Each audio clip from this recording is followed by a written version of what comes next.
I won a prize from the President of the United States for proving a theorem. And that flash of insight came to me when I was lying on this $20 salvaged couch at Penn State many, many years ago. And it was such a beautiful flash of insight that I bounded up out of this couch. I hit my head on the angled roof of the corner office of McAllister Hall. And if I was standing right in front of you, you can probably see through Zoom. There's a dent in my head. I had a concussion. I got sent to the emergency room. But when I came 2 hours later, I wrote down the equations and it worked. Hi, everyone. I'm Jim Ryan, the president of the University of Virginia, and I'd like to welcome all of you to another episode of Inside UVA. This podcast is a chance for me to speak with some of the amazing people at the university and to learn more about what they do and who they are. My hope is that listeners will ultimately have a better understanding of how UVA works and a deeper appreciation of the remarkably talented and dedicated people who make UVA the institution it is. Today's guest is Professor Ken Ono, the Thomas Jefferson Professor of Mathematics and the chair of the Mathematics Department. Ken, welcome. Thank you, Jim. It's delightful to be here. So you are a man of many talents. You joined the faculty at UVA in 2019. You're currently the chair of the math department. In addition to being a mathematician, you've helped coach and train UVA swimmers. You are an accomplished triathlete. You have helped produce a film and have starred in a Super Bowl commercial. I think you are a genuinely Renaissance man. I want to cover all of this, but I want to start with your day job. What exactly does a mathematician do? I mean, I get the teaching part of it, but I'm really curious about the research part of it. Great. I'm so glad that you asked because I want to be remembered primarily as a scientist. I'm a mathematician, and as we like to say in mathematics, math is everywhere around us. Anything that you can measure, quantify, space. Some of the questions that I think about have applications to quantum gravity. Some of the work that I do in number theory has applications to, for example, the design of the internet. And what I study in number theory are some of the oldest problems that exist in mathematics that could relate to and have applications to signal processing. It can have applications to the theory of black holes. Some of my work plays an important role there. And it also plays a role in the dynamics of making someone swim very fast in the pool. So math is everywhere. And when you are working in the field of number theory, it's not traditional research in the sense that a historian reads through documents. Is it more like solving a puzzle? And if so, like, how do you actually go about it? Are you sitting in a room and thinking really hard and then have a flash of insight? Or are you trying out things and some seem promising and some don't? I'm just curious. I'm really curious about the process. You know, you watch these movies like Good Will Hunting, and it just seems like, oh, something comes to the person and then they write it out on the board and voila. Right, so it's very funny that you led off this question that way. Part of my work is as a mathematical historian. Some of my most important works are the result of studying documents that are hundreds of years old. Sometimes you have to go back and visit the writings of the biggest people in your field, the most influential mathematicians, because beautiful ideas sometimes were decades before their time. And so I've definitely benefited from studying the manuscripts left behind an Indian mathematician by the name of Ramanujan, who's really quite a remarkable story. Maybe we'll talk about him in connection to the film. Do you think that mathematicians are born or made, or a little bit of both? Well, that's a great question. You can be a good mathematician in many different ways. So as a runner, you know, there are many different kinds of runners. There are the sprinters, there are the distance runners, right? They're the middle distance runners. And to be successful at every one of these specialties requires a different set of skills, right? You're not going to see someone who can run a fast 100-meter dash run a 2:10 marathon. Now, the same analogies can be made in terms of mathematical talent. We all remember the kids in second and third grade that could just do incredible calculations in their brain, the whip-fast calculators. But make no mistake, to be a good mathematician, you could either be the fast calculator. You could be someone who is just soaking up information all the time, someone who is always learning, and someone who is always learning just, accumulates a toolkit of ideas that puts them in a position where they can solve problems perhaps more than others. And there's another type of person, the truly imaginative brain, the person who can make up and craft out solutions using ideas that no one has ever thought before. Think the Salvador Dali of mathematics. And what we try to do here at UVA in our math department as we rework our undergraduate degree is to try to foster an environment where we recognize all of these different kinds of talents, because there is no one way to be a successful mathematician. For me, I don't think I am whip fast. I think my strength is literally just curiosity. I like history. I like creativity in the arts. I like talking to musicians where the ideas seem more like, flights of fancy. And that's actually how I do my mathematics. I would like people to think that mathematics is an art, and maybe most people won't find my theorems beautiful. I do want people to understand that many of us that work in theoretical mathematics view ourselves as artists. Right. What got you into it in the first place? My father was a long-time math professor at Johns Hopkins. The apple doesn't fall very far from the tree. But when I was in middle school, when I was in high school, the last thing I wanted to be was anything that my parents thought I should be. So sometimes you have to travel a very long way to travel a short distance properly. And so did you come to mathematics later in life then? I did. I certainly would not have been anyone's image of a good student in college.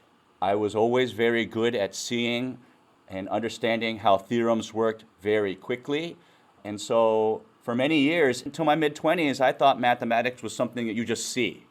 And so the transition to becoming a researcher was very difficult for me, because the problems that really matter aren't the ones that have easy solutions. In fact, this is an important moral for all of us, right? It's easy to access information, but to produce information that matters, that drives mankind forward, they're generally hard to come by. Right. And so I had a great PhD advisor who helped transform me at UCLA when I was a graduate student. He was a polymath, he was a Renaissance man, and we learned from our mentors, and that's something I learned from him. His name was Basil Gordon. So talking about mentors has me thinking about the teaching of math. And my sense is that a lot of people, and I would put myself in this category, at some point got turned off by math and felt like, well, they just didn't have the aptitude. And I wonder whether some of that is just the way math is taught. Do you agree with that? And do you think that math is a particularly challenging subject to teach, or is it just if you pay attention to how you teach it, you can be successful and keep people from deciding math is not for them? This is a great question. I'm glad you brought that up. One of the challenges that we face in mathematics is that mathematics is a very old discipline. We've been proving theorems, we've been teaching courses more or less the same way for many, many, many decades. And so it doesn't come as a surprise to me that many students could enter our classes here at UVA either not trusting in their abilities or expecting to have kind of a dry class. Well, I take that as a personal challenge. Just this past Saturday, I gave a presentation at a foundation event to some alumni in the Washington, D.C. area where I took on this challenge. How do I make mathematics beautiful and relevant? What was supposed to be a 20-minute presentation probably went on for an hour. I ended up staying until 10 o'clock at night, and I thought it was fascinating. And it's actually not very hard to do. As I said, numbers are all around us. The harmonics, for example, in music, or the motion of water, or even the process by which sand piles at the beach. These are all mathematical processes that are models of things that anyone with any life experiences can understand. It's not true that you have to teach your calculus class with the idea that Farmer John has this many feet of fencing and he's trying to maximize the area in which, right. That's not Yeah. true. And I should say that here at UVA, under the direction of Jim Rolfe, he's heading our lower division courses, we've come a long way just in the last 3 years. Well, I'm really glad to hear it. So I'm going to shift gears and talk about your career in Hollywood. Can you tell me a little bit about the film that you helped produce? If you live long enough, crazy things can happen to you in life. In 2014, I received an email from the Pressman Film Company. You certainly know films that Pressman has made. They made The Crow, they made Conan the Barbarian, they made Wall Street with Michael Douglas. They've made 80 or so feature films. And in 2014, I received an email from one of their directors, Matthew Brown, asking me to have a Skype meeting the next day to discuss a film about mathematics. That next day, what was supposed to be a 20 or 30-minute Skype ended up being probably 2 or 3 hours, and I learned that they were going to make a film about an Indian mathematician named Ramanujan, who had inspired much of my own work. And so they wanted me to come up with some equations for the chalkboard. But the conversation went very long because they discovered that I knew quite a bit about the story of Ramanujan. And by the end of the conversation, Matt just asked, is there any way you could hop on a plane and come out to Pinewood Studios next week for pre-production? A week later, I'm at Pinewood Studios working with the art department. I think I'm an outgoing person, and I ended up being elevated to basically every role within the production company, and by the end, I was an associate producer of the film. It was super fun. I got to train Jeremy Irons and Dev Patel, teach them how to talk about mathematics, and at the conclusion of the filming, I participated in the actual editing. I attended some screenings, and I traveled with the actors all over the world for film promotion. No kidding. It was really, yeah. If you look me up on Facebook, my profile has a picture of me with Anna Kendrick. She tracked me down at the Zurich Film Festival after I had been on stage talking about our film, and she said, "You're the mathematician, right?" And I'm flabbergasted. You're Anna Kendrick. You're Anna Kendrick. And she says, "I'm about to make a film with Ben Affleck about a mathematician, and I'd love to chat with you." And for 15 minutes, I talked to Anna Kendrick about making a film about mathematics. I will say she wasn't quite right. She made a film called The Accountant with Ben Affleck. I actually ended up seeing it. But Accountant... I wondered, I was going to ask you. Yeah, that was not so much about math. Yeah, but like I said earlier, mathematics is everywhere. So it's in accounting as well. Well, the film that you worked on, remind me the title of it. I watched it and I loved it. The Man Who Knew Infinity. Oh, right. Yeah. Right. Yeah, it's a spectacular film. If those who are listening haven't seen it, you should. Well, I know we don't have much time left, and I want to make sure that we're able to talk about the work that you've done with the UVA women's swimming and dive team. So what first got you connected with the team, and can you talk a little bit about the work that you've done with them? Sure. So before I came to UVA, I spent 10 years as a professor at Emory University, where my son swam on the collegiate swim team. My son actually won a national championship in backstroke for NCAA D3. And one of my undergraduate thesis majors, his name was Andrew Wilson, was a walk-on at Emory as a swimmer. Walk-on means that you probably will never travel with the team. But he was a brilliant math student. And so we started trying to make swimmers faster using mathematics kind of as a fun project at Emory. Andrew went from walk-on at Division III Emory to Olympic gold medalist in Tokyo this past summer. And so as Andrew improved in swimming, people started to notice and ask, what is it that you guys are doing at Emory? And I ended up being invited out to test U.S. national team members at the request of USA Swimming.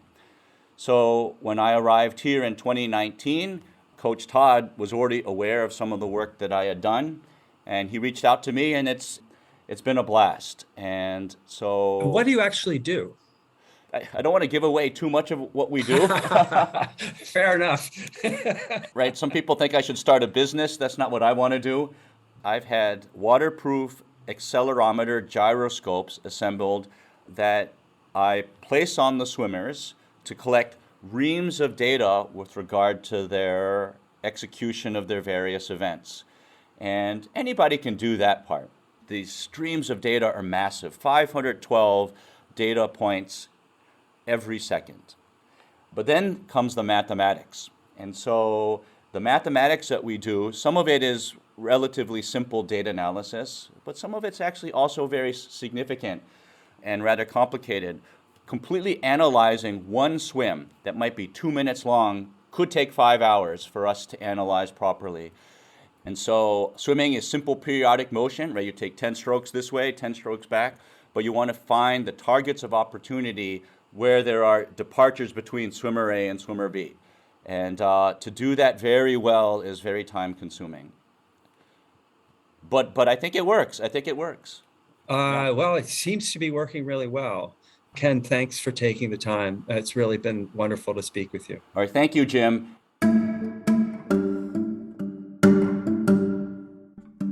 Inside UVA is a production of WTJU 91.1 FM and the Office of the President at the University of Virginia. Inside UVA is produced by Mary Garner McGee, Brooke Whitehurst, Matt Weber, and Nathan Moore. We also want to thank Louis Reining, Professor Ken Ono, Monica Schack, Athena Haney, and McGregor McCants. Our music is Turning to You from Blue Dot Sessions. Listen and subscribe to Inside UVA in Apple Podcasts, Spotify, or wherever you get your podcasts. We'll be back soon with another conversation about the life of the university.